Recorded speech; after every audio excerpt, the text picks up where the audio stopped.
మిత్రులందరికీ శుభోదయం. పిల్లల్లాంటి పెద్దల్ని చదివించేటువంటి కమ్మని కథలను స్వర్గానికి దుప్పట్లు అనేటువంటి చిన్న కథల సంపుటిగా మనకు అందించిన శ్రీ కల్లూరు రాఘవేంద్రరావు తాతయ్య గారు రచించిన మరొక కథ ఈరోజు మనం విందాం. కథ పేరు ఎవరు గొప్ప.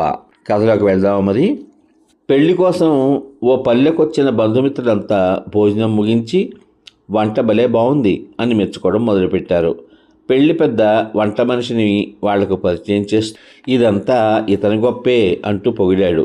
దాంతో వాడికి గర్వం ఎక్కువైపోయింది. ఆ రాత్రి వాడు వంటగదిలో పడుకున్నప్పుడు ఏవో గుసగుసలు వినిపించాయి. నిద్రాభంగం కలగడంతో వాడు చెవులు రిక్కించి వినడం మొదలుపెట్టాడు.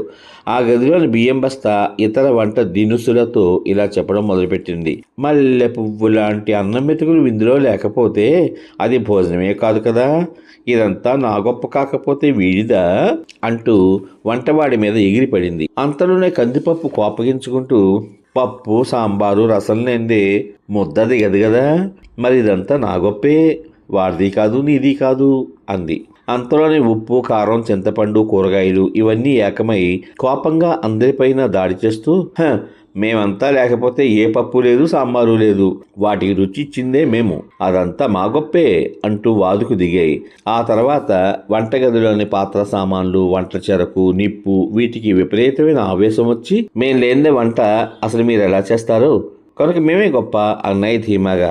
ఈ మాటలన్నీ మూలనున్న నీళ్ల బిందె విని ఒక్కసారిగా గట్టిగా నవ్వి, ఓ బుద్ధిహీనులారా, బియ్యము పప్పులు ఉడకాలంటే ముందు నేనుండాలి కదా, చింతపండు ఉప్పు బెల్లం కారం కరగాలంటే నేనుండాలి, ఆ కూరగాయల్ని నేవుడికిస్తేనే కదా వాటికి రుచి వచ్చేది, చివరికి ఆ పెరుగు మజ్జిగ కావాలంటే కూడా నేను ఉండాలి, అంతెందుకు మిమ్మల్ని అరిగించుకోవడానికి కూడా ఆ తిన్నవాళ్ళు ఏం తాగుతారో వాళ్ళని అడగండి, నేను లేనిదే వంట లేదు, రుచి లేదు, జీర్ణక్రియ లేదు, ప్రాణికి నీరే ఆధారం, మనం అందరం సహకరిస్తేనే మానవులు జీవిస్తున్నారు, మానవ సేవే మాధవ సేవ అని తెలుసుకోవాలి కానీ ఇలా నేనంటే నేను గొప్ప అని గర్వపడకూడదు సుమా అంటూ వాటికి మంచి గుణపాఠం చెప్పింది నీరు. వంటవాడితో పాటు ఆ మాటలన్నీ విన్న వంట దినుసులన్నీ సిగ్గుతో తలదించుకుని బుద్ధి తెచ్చుకున్నాయి. సమాప్తం. చాలా బాగుంది కదా ఈ కథ.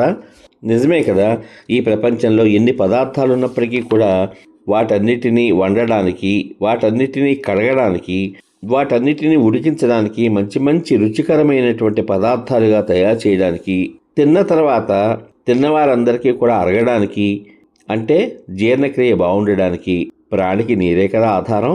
పెరుగుతున్న జనాభా అవసరాలకు అనుగుణంగా ఈనాటి సమాజంలో నీరు సరిపోవట్లేదు అన్న విషయం మనకు తెలుసు. వర్షాకాలంలో అతివృష్టి వర్షాలతో ఆకాశం నుంచి లభిస్తున్నటువంటి వానంతా కూడా చిన్న చిన్న వాగులుగాను, చిన్న చిన్న ప్రవాహాలుగాను సముద్రంలో కలిసిపోతున్నాయి.